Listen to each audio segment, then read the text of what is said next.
নমস্কার, people's voice নিউজে আপনাদের সবাইকে স্বাগত। এও এক হুমায়ুন নামা। এই হুমায়ুন হচ্ছে ভরতপুরের হুমায়ুন, ভরতপুরের তৃণমূল বিধায়ক হুমায়ুন কবির। আজকে এই হুমায়ুন নামা চলুন আমরা একটু ওলট পালট করে দেখি।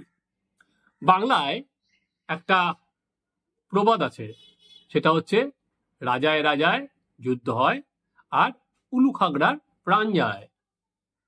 এখানেও ঠিক তাই হয়েছে। যুদ্ধটা হচ্ছে, যদি আপনি যুদ্ধ ভেবে থাকেন, সেটা যুদ্ধ যে মমতা বন্দ্যোপাধ্যায় আর অভিষেক বন্দ্যোপাধ্যায়ের মধ্যে। যেমন মমতা বন্দ্যোপাধ্যায় এখন দেখা যাচ্ছে যে নানাভাবে অভিষেক বন্দ্যোপাধ্যায়ের বিরুদ্ধে একটা বার্তা দলের মধ্যে নানাভাবে দিচ্ছেন। এবার হুমায়ুন, সে মোটামুটি অভিষেক বন্দ্যোপাধ্যায়ের হয়ে সওয়াল করতে রাস্তায় নেমে গিয়েছিলেন। তিনি সোচ্চারে আওয়াজ তুলছিলেন, অভিষেক বন্দ্যোপাধ্যায়কে উপমুখ্যমন্ত্রী করতে হবে, অভিষেক বন্দ্যোপাধ্যায়কে পুলিশ মন্ত্রী করতে হবে। দল সতর্ক করেছিলেন, তারপরেও কিন্তু হুমায়ুন পাল্টাননি। উল্টে তিনি এরকম কথাও বলেছেন, আজকে অভিষেক বন্দ্যোপাধ্যায়ের হয়ে মুখ খুলেছিলেন বলে তাকে কোপে পড়তে হচ্ছে। দলে কি খোলা যাবে না এরকম ভাবে মুখ? হুমায়ুন দীর্ঘদিনের পোড় খাওয়া রাজনীতিবিদ। উনি রাজনীতির ঘাত প্রতিঘাত জানেন, নানা দল বদলও করেছেন।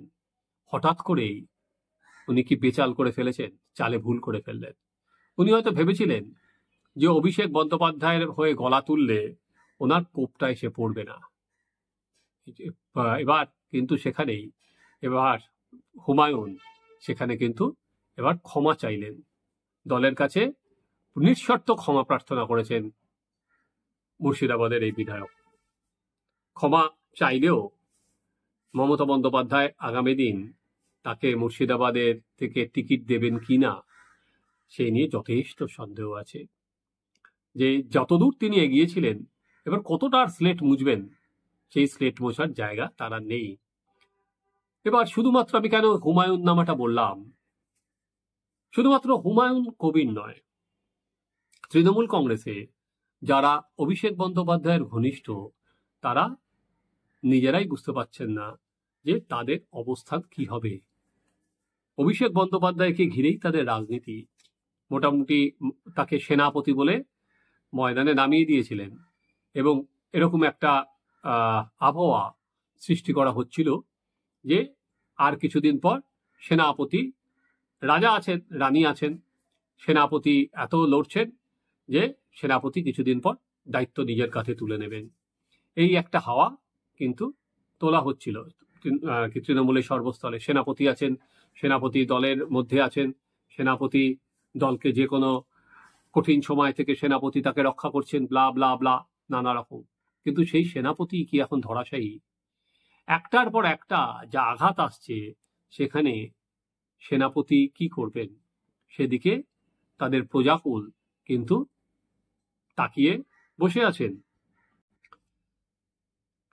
পরপর মমতা বন্দ্যোপাধ্যায় যে বার্তাটা দিচ্ছেন, নিজের বাড়িতে জাতীয় কর্মসমিতি হোক বা তারপর বিধানসভায় বিধায়কদের মধ্যে হোক, তিনি কিন্তু পরিষ্কার বুঝিয়ে দিচ্ছেন তিনি প্রথম এবং শেষ কথা। দলে আর কি, সংগঠনে, প্রশাসনে, দিল্লির রাজনীতিতে, এমনকি কি কি আন্দোলন হবে, তিনি শেষ কথা বলবেন। তাহলে মমতা বন্দ্যোপাধ্যায়কে তো এই কথাগুলো বলতে হচ্ছে, কারণ উনি যে জায়গাটা অভিষেক বন্দ্যোপাধ্যায়কে ছেড়েছিলেন, বিশেষ করে সংগঠনে এবং প্রশাসনের অনেক জায়গায় তো তিনি ছেড়ে দিয়েছিলেন, তাহলে সেই জায়গাটায় কোথায় আর কি তিনি টানতে শুরু করেছেন।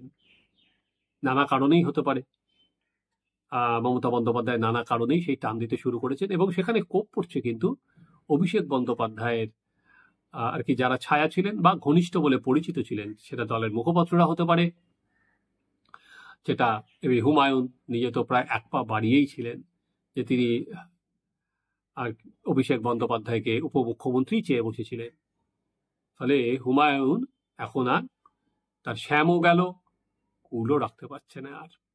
বেচারা হুমায়ুন, যে হুমায়ুন 70% ভাগীরথীর জলে ভাসিয়ে দেওয়ার কথা বলেও রেহাই পেয়ে গেলেন।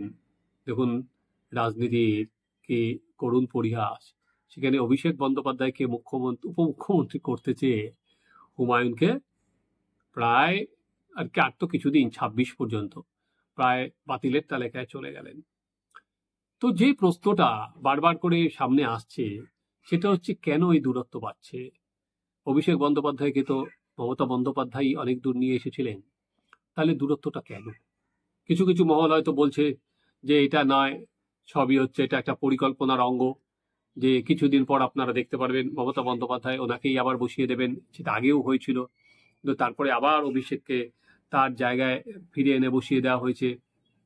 ফলে এই তু ম্যায় ম্যায় এটা পারিবারিক, আগেও সাধারণ সম্পাদকের পদ থেকে সরিয়ে দেওয়া হয়েছিল, বারবার করে করা হচ্ছে নিজের পজিশনটাকে বুঝিয়ে দেওয়ার জন্য। দেখো তুমি ঠিক কোন জায়গায় দাঁড়িয়ে আছো, তোমার অবস্থানটা কি, সেটাই বুঝিয়ে দেওয়ার বারবার করে চেষ্টা হয়।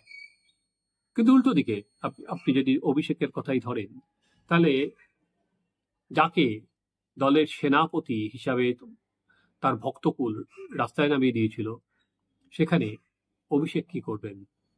সেটা হচ্ছে সব থেকে বড় জায়গা। দলের তো এখন ওনারই কেউ মুখ খুলবে না। এই দলে মমতা বন্দ্যোপাধ্যায় ডাক দিলে, দলটাও করেছে মমতা বন্দ্যোপাধ্যায় দলের মুখ, মমতা বন্দ্যোপাধ্যায়ের ছবি রেখেই ভোট হয় আর কি, 1 থেকে 100 পুরোটাই মমতা বন্দ্যোপাধ্যায়। তো অভিষেক এবারে কি করবেন, সেটাই কিন্তু আগামী দিনে সব থেকে বড় জায়গা। যে বিদ্রোহ উনি করছিলেন, সেই বিদ্রোহটা কি বাড়াবেন, নাকি আবার উনি সুর করে যেরকম আছেন দলে আবার করে যাবেন, আবার মিশ হয়ে যাবে, আগে কোনো ডিফারেন্স যেটা ছিল সেটা মিটে যাবে। অভিষেক ডায়মন্ড হারবার মডেল করে উনি কিন্তু নিজের একটা আলাদা জায়গা তৈরি করার চেষ্টা করছিলেন, সে কোভিডের সময় হোক বা নানা ক্ষেত্রে আমরা দেখেছি যে ডায়মন্ড হারবার মডেল, একটা রাজ্যের মধ্যে আর একটা মডেল উনি নিয়ে এসেছিলেন, একটা বার্তা দেওয়া, দেখো আমি কিন্তু আছি, একটু অন্যরকম ভাবে আছি। সেই জন্য আরজি করে যে ইস্যু হয়েছিল, সঙ্গে সঙ্গে টুইট করেছিলেন, দোষীদের কঠোর শাস্তির দাবি জানিয়েছিলেন, এবং তারপর শেষে যেটা হলো, উনি ডাক্তারদের সঙ্গে আজকে সরকারের সম্পর্ক বহু যোজন দূরের হয়ে গেছে, অভিষেক নিজেকে একটা আলাদা মঞ্চ করে সেখানে ডাক্তারদের সঙ্গে নিজের একটা যোগাযোগ স্থাপন করছিলেন, এবং সেখানে নিয়ে এসেছিলেন শান্তনু সেনকে, যে শান্তনু সেনকে তৃণমূল সব জায়গা থেকে ছেটে দিয়েছে।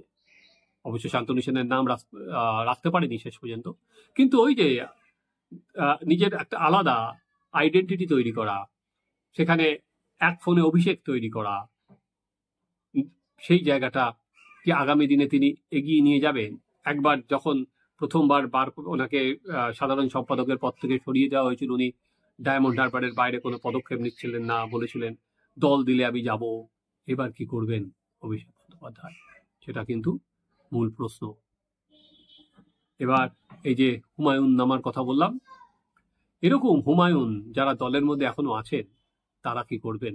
এমনকি ডায়মন্ড হারবারেও এইসব অনেক হুমায়ুন আছেন, জাহাঙ্গীর, যারা তার ছায়ায় ছিলেন, তাদেরও অবস্থাও কিন্তু খুব কঠিন আগামী দিনে। যারা ডায়মন্ড হারবে তারাও বুঝে উঠতে পারছেন না শ্যাম রাখি না কুল রাখি, যেমন হুমায়ুনের দুটোই গেছে।